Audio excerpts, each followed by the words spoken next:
Doctora Ana María Fernández, está bienvenida a esta última etapa por los 30, que ha pasado por el concierto. Integridad y también conocer un poco de la dinámica de esta etapa. Le cedo la palabra para su presentación y luego consejeros y consejeros. Sí, como buen día a todos. Sí, mi nombre, ya conocen, Ana Fernández, soy abogada litigante, ejerzo la profesión eh, y siempre me ha interesado y me apasiona el tema de pasar la barrera y llegar al Poder Judicial, que creo que puedo hacer algún aporte ahí. Eh, Siempre la mirada desde el ejercicio de la profesión es diferente, por ahí puede llegar a ser más abarcativa. Eh, entonces, bueno, como les decía, ejerzo la profesión y en cuanto a lo académico, tengo una maestría en Derecho del Trabajo. Ustedes ya lo conocen los antecedentes, o sea, brevemente, ¿no? Estoy haciendo la tesis del doctorado y ahora estoy cursando una maestría en litigios laborales que dirige la doctora Diana Cañar en la Universidad UNPAS. Hace poco hice un seminario dirigido por el doctor Formaro, que fue algo muy federal, porque estaban incluidos todos los colegios de abogados del país, 1500 colegios, y, o sea, de distintas ciudades, ¿verdad? Y fue una experiencia también muy interesante, que estaría bueno que se replique en otros temas, porque este era un seminario así de lo básico, digamos, pero está bueno profundizar luego. Me parece el tema de la capacitación sumamente importante y que entra en lo que se llama la mejora continua o la filosofía Kaizen, que es crecer un 1% diario. Comparto plenamente esa filosofía y creo que es para todo. O sea, no excede lo que es el Poder Judicial. Nosotros como auxiliares también debemos hacerlo y, y contemplar el servicio de justicia como un servicio eficiente, como figura en la página del Poder Judicial, la misión del Poder Judicial la comparto absolutamente, contribuir a la paz social, eh, que este servicio de justicia sea abierto, sea moderno, con procesos flexibles. Le doy una importancia también muy grande al tema del lenguaje claro, sobre todo poniendo énfasis en el tema del justiciable, que es lo más importante, lo que nos convoca a todos. Entonces, tiene que ser comprensible no para los abogados que manejan la técnica, sino para el justiciable que va a leer algo que va a cambiar su vida seguramente. Y la comprensión, el abordaje, aparte en clave de derechos humanos y con perspectiva de género. Eso no solo desde el Poder Judicial, lo voy a repetir, sino para todos los operadores. Pero en definitiva, lo que me mueve, lo que me motiva es intentar dar mi aporte al, al sistema judicial desde ese lugar. O sea, ver cómo colaborar para que los procedimientos sean más ágiles, para que haya más cercanía, ¿no? Más, también más apertura respecto a los colegios, respecto a los litigantes, más capacitación. Esos serían mis aportes. Muy bien. Ahora, la es un tema de actualidad. Ujú. Es la temática de la reforma laboral, flexibilización laboral, modernización laboral. Sobre usted mismo. Iluminarlo. Está en discusión. Y ahí se separan dos, digamos. Una, que mirada tiene sobre el tema de la urgencia, 70. Sí. Y otras sobre el de fondo, social, de reforma individual y colectivo de trabajo, en su caso, que este, bajo qué límites constitucionales debería desarrollarse, cuáles serían las limitaciones constitucionales que atravesarían un entorno. ¿Mm? Bueno, el decreto 70/23 es claramente inconstitucional e inconvencional. Primero porque vulnera el artículo 99 de la Constitución Nacional, o sea, no hay razones de urgencia ni excepcionalidad que lo justifiquen. Una reforma general y amplia como la que se propone no puede obedecer a razones de urgencia ni respeta la estrictez que la misma Corte ha establecido como razón para esos decretos de necesidad de urgencia. Primero eso. Segundo, eso en cuanto a la técnica, ¿no? Y después, en cuanto al fondo, vulnera todo lo que nos podamos imaginar porque eh, vulnera el Pacto Internacional de Derechos Económicos, Sociales y Culturales, el Protocolo de San Salvador, todo lo que establece el derecho al trabajo, se limitan las indemnizaciones, con lo cual primero el 245, después el 14 bis de la Constitución Nacional, después la Convención Americana de Derechos Humanos. Después, en cuanto a lo que usted me propone, me sugiere, me pregunta de una reforma, y la reforma, por ahí, lo primero que tendría que contemplar es la ley de contrato de trabajo original. O sea, nosotros nos estamos rigiendo por una ley de contrato de trabajo eh, del gobierno de facto. Entonces, por ahí revisar los artículos tal como los contemplaba Centeno. Eso primero, después la mirada de género que necesita en la parte de licencia de maternidad y todo eso, una contemplación más como objeto de protección que como sujeto de derecho, la mujer, o sea, claramente falta la perspectiva de género. Creo que el limitar el periodo de prueba, extender, perdón, el periodo de prueba a 8 meses, bien, vulnera la protección, ¿no? Siempre los fines intuitivos, que es lo que busca la ley con la ley, la Constitución, las convenciones internacionales, es proteger el crédito alimentario. Justamente la Corte en febrero saca un fallo de tema de alimentos, ¿no?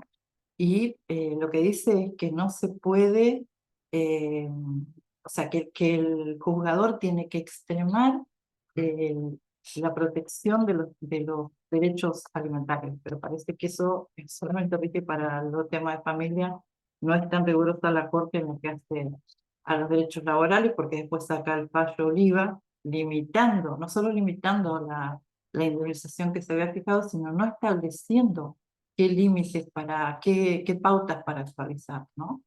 O sea, si bien en este caso de alimentos adopta la postura del Procurador General Abramovich, que fue secretario de la Corte Interamericana de Derechos Humanos, o sea, fue el que hizo también el dictamen en el caso Cisneros de discriminación, y que inclusive él proponía que se evaluara el daño social, o sea, cuando hay discriminación, también se produce un daño social, ¿no? Un daño general.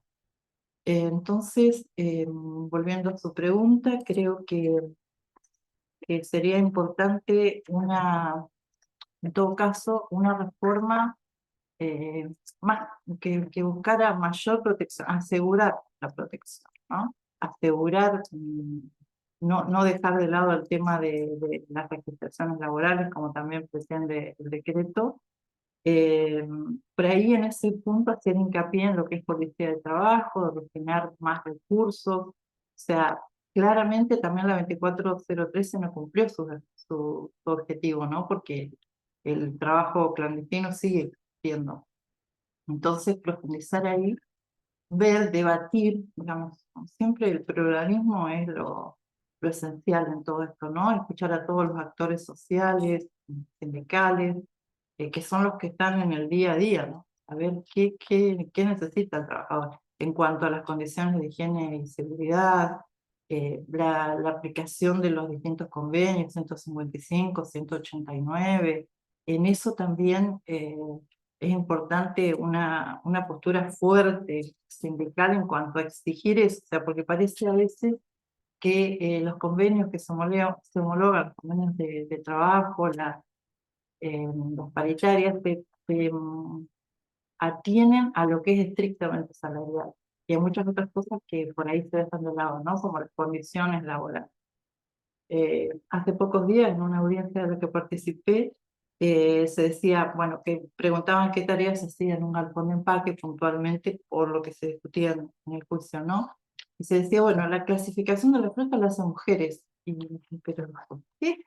O sea, y entonces cuando salimos de la audiencia, yo me preguntaba por qué, y cuando salimos de la audiencia, el abogado de la otra parte me dice, bueno, pero todos los galpones lo hacen así. Bueno, pues no es que todos lo hagan así, o sea, la perspectiva de género tiene que estar en todos, en las sentencias, en las demandas, en todo.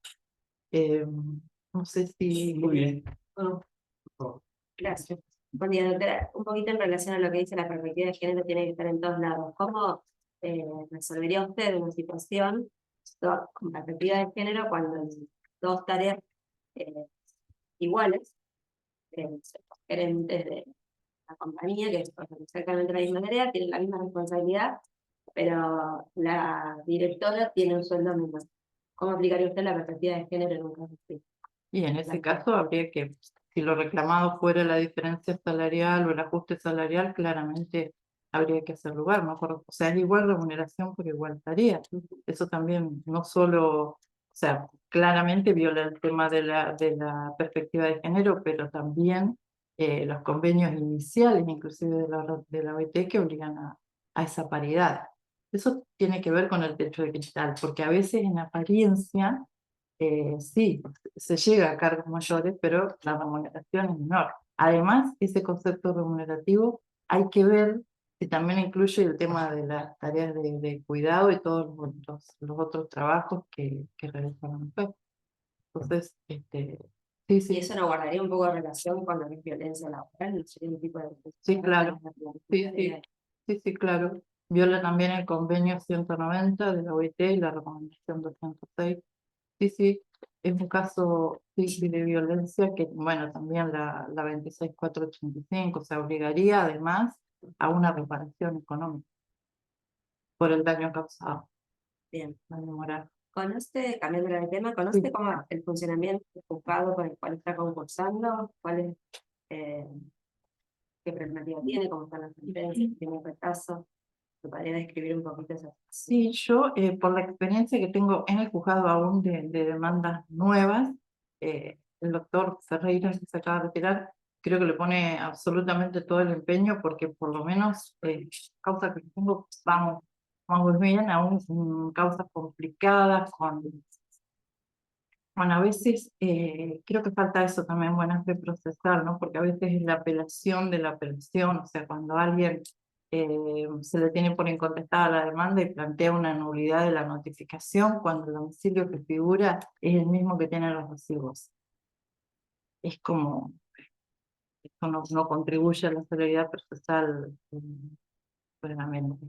Pero yo creo que el doctor lo está manejando muy bien dentro de lo excesivo de las tareas.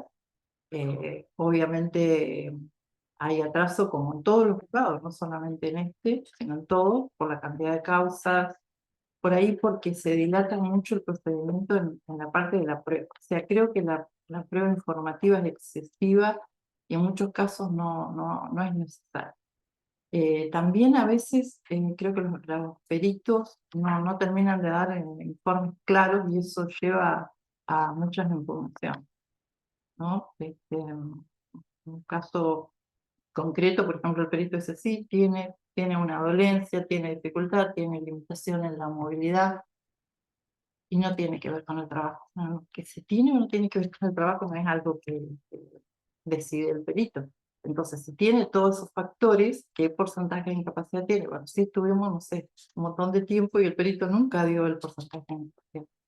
Entonces, a veces, por ahí, no sé si me haría falta también un poco de capacitación para los peritos en cuanto a cuál es el objeto, lo que se busca, ¿no? Por ahí los puntos de pericia que uno ofrece a lo mejor son muy amplios y no contribuyen a la celeridad del proceso y a lo que ajustadamente en el caso concreto se busca dilucidar. Gracias. No. Yo tengo una pregunta de criterios. Ujú. Tiene que ver con lo siguiente, con los intereses en materia de accidente de trabajo. Por un lado hay un criterio que vienen adoptando los jueces de primera instancia, ¿sí?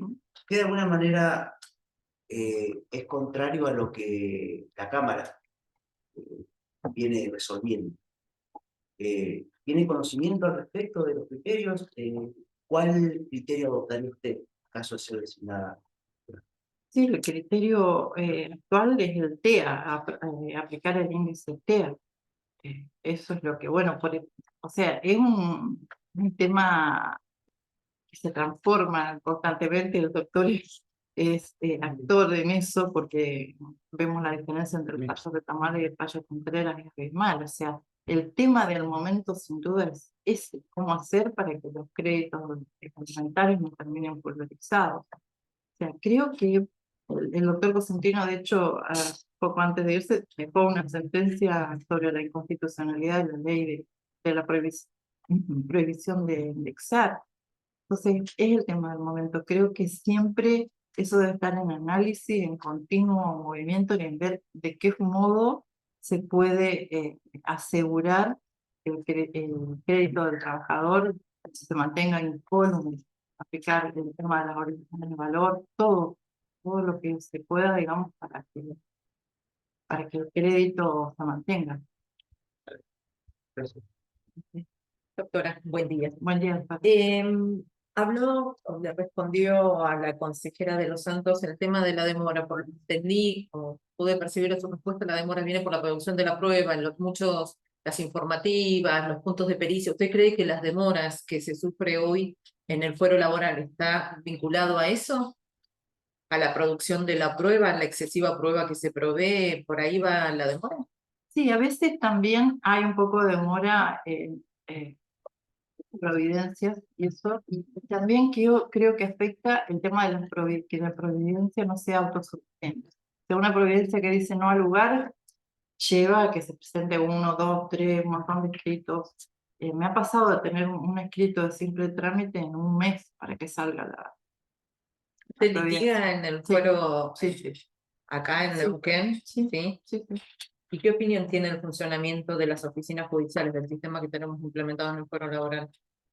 Sí, yo creo que siempre el objetivo es agilizar. Creo que se logra, tal vez, debería como estar más aceitado y más claros los objetivos. O sea, ¿eso cómo se logra? Como siempre, con la capacitación, o sea, transmitiendo cuál es el objetivo, qué es lo que se busca. Entonces, a veces parece que hay criterios dispares, o sea, sobre una misma cuestión sale una providencia diferente. Eso por ahí tendría que ser un poco más uniforme y abreviaría los plazos. Bien. Una pregunta más. ¿Sabe cuál es el motivo de las demoras en los plazos para dictar sentencia? ¿Con qué demora están trabajando? Los juzgados en general, no solamente el número 1 para el cual están concurriendo. Si tiene conocimiento, las estadísticas que están publicadas y demás. Sí, las estadísticas que están publicadas no hablan de la demora, digamos, lo que me costó mucho, eso también sería bueno que sean más amplias. Sé que un 56% de las sentencias son definitivas, son 44 de conciliaciones. Entonces, eso agiliza también el tema de las conciliaciones. Y en eso también es importante el aporte de los profesionales, ¿no? Las demoras, sin duda, son por sobrecarga de trabajo, o sea, hay muchas causas, y muchas causas me refiero a muchos expedientes en las mismas condiciones. Pasa eventualmente al cuerpo de relatores y ahí ya se ve más ágil.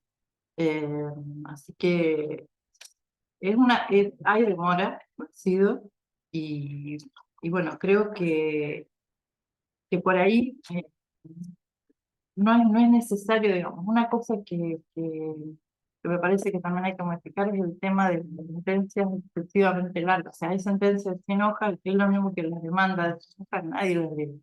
Entonces vamos a la parte resolutiva, me parece que eso, o sea, hablar, poner, no sé, 20 hojas sobre la inconstitucionalidad del decreto 669 no aporta, con 4 renglones ya está. O sea, me parece más limitado el tema de los hechos, eso también es que lo salir, yo creo. Muchas gracias. Ok. Doctora, ¿cómo le va? Acá, Por lo que puedo observar, usted participó de la capacitación en perspectiva de género que imparte este consejo. ¿Nos daría, por favor, su opinión con respecto a ella? sí, es útil, digamos, como esencial, pero creo que hay que darle una vueltita de rosca a eso, tiene que estar más actualizada, una, y otra más de aplicación práctica, ¿no? Entonces, ¿cómo haríamos la sentencia en ese sentido? La matriz de perspectiva de género, cómo se aplica en el cuaderno de buenas prácticas de la Corte de Chile, es muy interesante para adoptar, pero más allá de dónde esté, o sea, de más allá de lo formal, y que haya un cuaderno, un protocolo, lo que sea, cada juez puede hacer, ¿no? Eso es y el abordaje interseccional, que no es una elección, es una imposición de la Convención de Belén do Pará. Bueno, entonces, bueno, eso, ¿no? Y después, además que incluye la vida práctica del juzgado, el trabajo cotidiano. O sea, no es la perspectiva de género como algo, una declamación, ¿no? Es lo práctico, todo el tiempo. Gracias, doctora, muy amable. Sí, yo no tengo preguntas. Ay, ¿Qué tal, doctora? Buen día. ¿cómo estás? Bien, bueno, estaba mirando los antecedentes o cómo se va desarrollando todo como ese concurso. Veo que en la parte de la etapa técnica tuvo un 18 Sí, y un 11 fue la puntuación del oral. Esas, digamos, sobre esa simetría que veo, sobre esa puntuación, ¿qué me puede sí, comentar, estuve a por punto de favor? impugnar el examen, pero después dije, bueno, es un criterio de apreciación de ellos. O sea, el tema es cómo yo enfoqué el tema del convenio, porque lo que preferí, digamos, basándome también en un poco en la postura de Arese y eso, describir todos los casos de violencia que podían ser, los casos de discriminación. En un momento me dijeron que estaba confundiendo, claramente como usted también acaba de decir, la discriminación es violencia, obviamente. Entonces, lo que se me dijo fue que era desordenada la exposición, porque fue así, o sea, digamos, si vamos a lo que es educación formal, por ahí es un poco diferente, pero no me parece que sea desacertado. O sea, eso, una cosa es desordenado y otra cosa es desacertado. Entonces, yo lo que quise hacer fue un enfoque amplio, abarcativo, creo que no se entendió de esa manera, y estuve a punto de impugnarlo, y después dije, bueno, esto es la decisión de ellos porque es su posición. O sea, ¿qué me van a decir cuando yo lo impugne? Bueno, usted lo ve así, nosotros lo vemos de esta manera. Y, bueno, también surge de sus antecedentes que participó en otros concursos. Sí. En el Pero 119, evidente. que fue para, bueno, juez de procesal administrativo. Ah, Bueno, en el 147, que era, bueno, pues, laboral, juzgado laboral, y en 157, defensor público penal. Veo ahí como que fue de ser, y también esto pase un poco porque, según comenta, usted con su, digamos, como abogada gigante, ejerce o se especializa en el fuero del derecho laboral, ¿no? Entonces acá me llama la atención esto justamente que sí, la postuló para- teoría penal, lo penal tiene sus contactos con lo laboral, ¿no? Tiene algunas cosas. Es interesante la parte de defensoría penal también, lo intenté. Tema de la parte de ejecución, me parece también que hay muchas modificaciones que hacer ahí. Digamos, lo intenté en esos casos, por ahí como una opción, pero no era, evidentemente no era lo que, no es lo que más me gusta, ¿no? Y porque a mí me parece que lo penal, el ejercicio va por el lado del Poder Judicial exclusivamente. Entonces, digamos, por eso me había volcado, pero evidentemente no es lo mío. Y también participé en los concursos donde se eligió al doctor Cosentino, al doctor Ferreira. Sí, también del de juez de procesal Sí, administrativo. es también, por eso con la misma idea de por ahí cambiar el fuero, pero cambiar el fuero desde el lado del Poder Judicial, pero no, o sea, en ese momento Sí, lo vi como una alternativa, como una posibilidad interesante. Hoy bien. nada es más permanente que la transformación. Bueno, qué bien, profesor. Sí. Todo sirve. Llegado el caso de si quedara seleccionada, seguiría así en la localidad No de tendría Socorro, inconveniente. se mudaría acá Sí, en la sí, ciudad, ¿sí? sí, claro. Bueno, gracias. A usted. Bien. Doctora, al igual que la delante anterior, te pido una reflexión, ¿no? Decía, sobre un tema que también en la actualidad, el tema de la inteligencia artificial aplicada a los procesos. Ujú. Hace tiempo está en un debate de qué tema, bueno, quería conocer tu opinión. Sí, es un avance arrollador, digamos. Eh, no nos excluye, ya no podemos decir, bueno, nosotros acá no. O sea, es algo que sí o sí hay que incorporar, ¿no? Y todo lo que contribuye, como hablábamos antes, a la actividad, bueno, bienvenido. Hay que ver en el caso de inteligencia artificial a qué casos, seguramente lo que es más de plancha, digamos, lo que no requiere tanta elaboración y siempre con un ajustado control. Eh, poco como dicen las reglas de Bangalore, el ejercicio de la actividad jurisdiccional es lo que hace efectivo los derechos, o sea, es el primer derecho. Entonces, siempre preservando eso, más en este fuero donde la dignidad del trabajador es lo que está por encima de todo, ¿no? De hecho, los derechos humanos son posteriores a eso, o sea, la dignidad, como dice Yaldino, es ontológica y es esencial, por eso ontológica, por eso si es persona humana tiene dignidad y es existencial. Entonces, en esa existencia es donde aparece el fuero laboral protegiendo.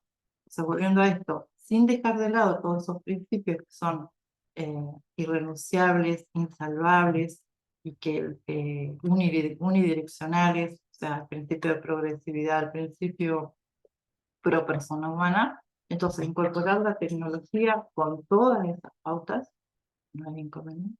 Bien, doctora, aprovecho para invitarlo jueves y viernes, hablamos en lo que es la legislatura, jornadas de foro del Consejo de la Legislatura, de acción, donde tienen representantes de los consejos de todo el país y uno de los temas centrales para realizar los paneles es la inteligencia artificial en el proceso judicial. Es un tema que va a ser ampliamente abordado en esa jornada, va a ser muy interesante. Bueno, muchas gracias. Gracias, doctora, por su Bueno, gracias a ustedes.